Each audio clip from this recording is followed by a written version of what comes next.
उत्तर प्रदेश की सबसे hi tech jail Dasna की जिला जेल में प्रदेश सरकार और डीजी जेल आनंद कुमार के द्वारा शासनीय आदेश यानी कि 2022 जेल मैनुअल में बदलाव के चलते बंदियों को सायकालीन मिलने वाली चाय के साथ बिस्किट की व्यवस्था को बनाने के लिए डासना की जिला जेल प्रशासन द्वारा बंदियों को आत्मनिर्भर बनाने के कार्य में एक कदम आगे बढ़ाते हुए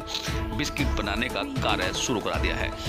जिससे कि बंदियों को रिहाई के बाद परिवार के पालन पोषण करने में किसी तरह की कोई भी परेशानियों का सामना न करना पड़े। हालांकि जैसे कि इससे दो फायदे भी सामने आ रहे हैं।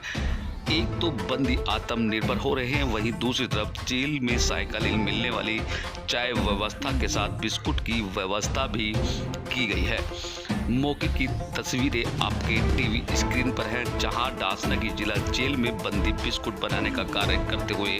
दिखाई दे रहे हैं। साथ ही जेल प्रशासन की माने तो जेल मैनुअल में किए गए बदलाव में खास तौर पर बंदियों के साथ साथ जेल प्रशासन को भी इससे फायदा मिल रहा है, क्योंकि जिस तरह जेल प्रशासन के द्वारा जेल में बंदियों को आत्मनिर्भर बनाने का कार्य कराया जा रहा है, उससे कहीं ना कहीं बंदियों में भी आत्मनिर्भर बनने की ललक साफ तौर पर दिखाई दे रही है। बंदियों की रिहाई के उपरांत उनमें अपने परिवार का पालन पोषण करने के उद्देश्य से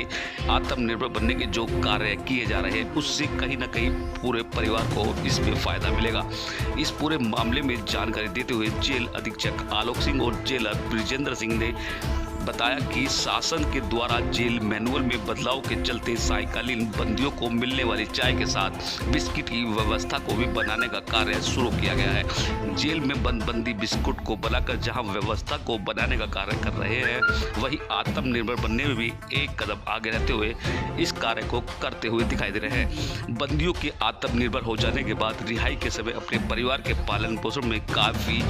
सहायता मिलने की आशंका भी है, क्योंकि देखा जाता है कि बंदियों के द्वारा जेल में बिताए समय के बाद बंदियों में मन में कोई ऐसी भावना उत्पन्न हो जाती है जिससे कि बंदियों बाहर निकलने के बाद यानी रिहाई के बाद कार्य करने में सक्षम नहीं रह पाते, और जेल प्रशासन द्वारा जेल में कई ऐसे तरह के कार्य कराए जा रहे हैं जिससे कि बंदी रिहाई के बाद अपना कार्य कर सके और व्यवस्था को बना सके और पूरे परिवार के पालन पोषण की जिम्मेदारी का निर्वाह भी कर सके। इसी के साथ जेल प्रशासन द्वारा आगे बताया गया कि जिस तरह बंदियों के द्वारा जेल में कई तरह के कार्यक्रम के जरिए आत्मनिर्भर बनने का कार्य किया जा रहा है, वो एक सरकार की शानदार पहल है, क्योंकि जहां केंद्र सरकार और प्रदेश सरकार द्वारा बंदियों को आत्मनिर्भर बनाने के लिए स्वावलंबी बनाया जा रहा है, उससे कहीं ना कहीं बंदियों को भी फायदा मिल रहा है। हालांकि जिस तरह जेल में बंदियों द्वारा कार्य किया जा रहा है और खुद को आत्मनिर्भर बनाने में पूरी तरीके से सहयोग जेल प्रशासन का मिल रहा है, उससे बंदी अभी हाल में ही उत्तर प्रदेश जेल मैनुअल 2022 लागू हुई है,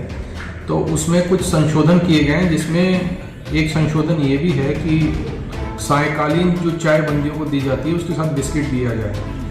तो हमने पता किया तो अन्य कारागारों से पता चला कि वो लोग बाज़ार से खरीद रहे हैं। हमने सोचा क्यों ना इसको हम लोग कारागार में ही अपनी बेकरी में तैयार करवाएं, और जिससे कि दो तरह के लाभ हैं। एक तो बंदी इस कार्य को सीखेंगे और रिहाई के पश्चात जब ये अपने घर जाएंगे तो इस कार्य को आजीविका के रूप में भी अपना सकते हैं। और दूसरा कारण ये था कि इस जो बाज़ार से खरीदा जाता है उससे ज़्यादा सस्ते में कम लागत में ये यहाँ पर तैयार हो सकता है। इसी उद्देश्य के साथ हम लोगों ने अपनी जेल बेकरी में बंदियों द्वारा बिस्किट बनाने की तैयारी शुरू कर दी है, और जो नियमानुसार उनको जो निर्देश हैं उस हिसाब से हम लोग प्रदान कर रहे हैं। जय हिंद।